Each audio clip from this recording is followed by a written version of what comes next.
semua, kembali lagi bersama aku Ratu Natasha. Pada kesempatan kali ini, aku akan menunjukkan kepada kalian beberapa penemuanku. Aku akan menunjukkan kepada kalian mengenai 5 kesalahan diksi dan 5 kesalahan ejaan yang sudah aku temukan di lingkungan sekitar. Oke, langsung saja kita masuk ke 5 kesalahan ejaan yang pertama.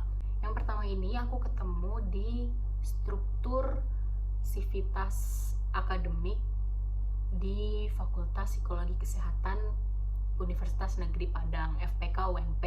Di foto ini bisa kita lihat pada nama Ibu Izanil Hidayati itu ada kesalahan di penulisan gelar, yang seharusnya penulisannya Izanil Hidayati, S titik psi titik koma M titik A titik, seperti itu.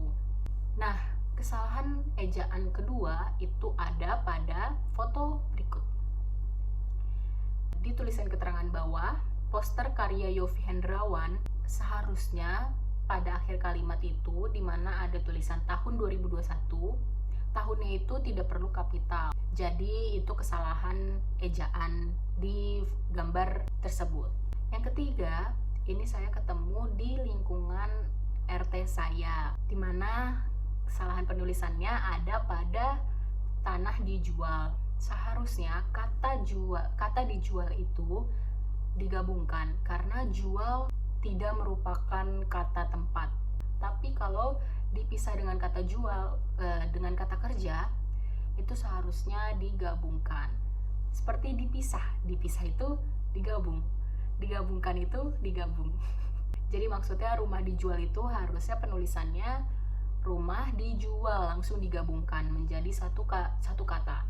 Lalu yang selanjutnya ada pada banner penjualan bubur bayi. Pada tulisan tanpa pengawet, itu seharusnya pengawetnya tidak perlu kapital, dan di bawahnya itu di tulisan sehat, bergizi, dan praktis, itu seharusnya setelah bergizi diberi koma. Jadi sehat, bergizi, dan praktis, seperti itu.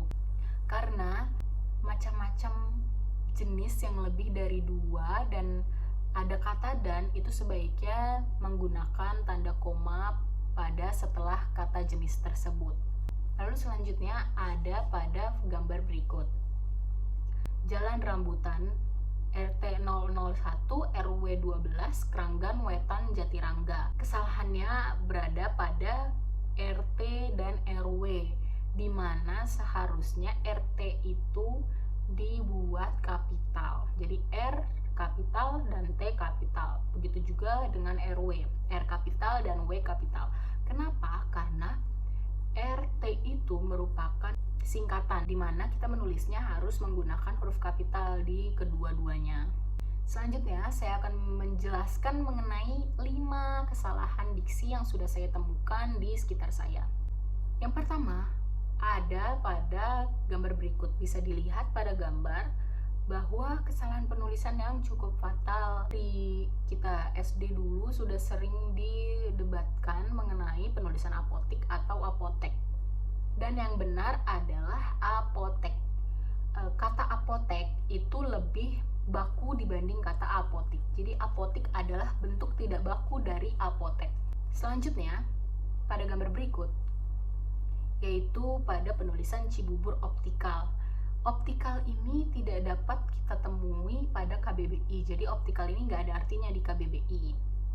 Tapi ini juga tidak bisa disalahkan secara terang-terangan, secara jelas, karena Cibubur Optikal ini merupakan nama usaha, dimana kalau nama usaha itu tidak perlu mengikuti KBBI karena itu adalah bentuk kreativitas pemilik usaha.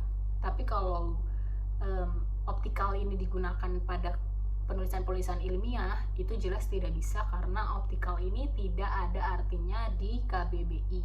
Jadi sebaiknya penulisannya Cibubur Optik. Pada gambar selanjutnya, pada gambar berikut, kesalahan yang cukup fatal bagi perusahaan kesehatan, di mana penulisan praktek itu adalah bentuk yang tidak baku. Bentuk baku dari praktek adalah praktik. Jadi seharusnya penulisan bakunya adalah praktik, seperti itu. Selanjutnya saya ketemu tulisan ini di tukang martabak. Kesalahan-kesalahan kata-kata ini tuh sering banget kita pakai dalam kehidupan sehari-hari. Pada kata telur, nah teman-teman tahu kesalahannya di mana? Ya, telur itu adalah bentuk tidak baku. Bentuk baku dari telur adalah telur. Jadi biasakan mulai sekarang kita gunakan kata-kata baku bahasa Indonesia yang baik dan benar. Dan selanjutnya yang terakhir, kesalahannya ada pada kata akte di atas. Itu bentuk yang tidak baku. Bentuk baku dari akte adalah akta. Jadi sebaiknya penulisannya diganti dengan akta, bukan akte, seperti itu. Jadi teman-teman semua, ada baiknya jika kita mulai sekarang menggunakan kalimat-kalimat dan kata-kata bahasa Indonesia yang baik dan benar berdasarkan KBBI dan EYD. Saya juga masih belajar mengenai kata-kata bahasa Indonesia yang baik dan benar, dan mari kita belajar bersama-sama. Sekian dulu penjelasan dari saya, kurang lebihnya mohon maaf. Wassalamualaikum warahmatullahi wabarakatuh. Dadah!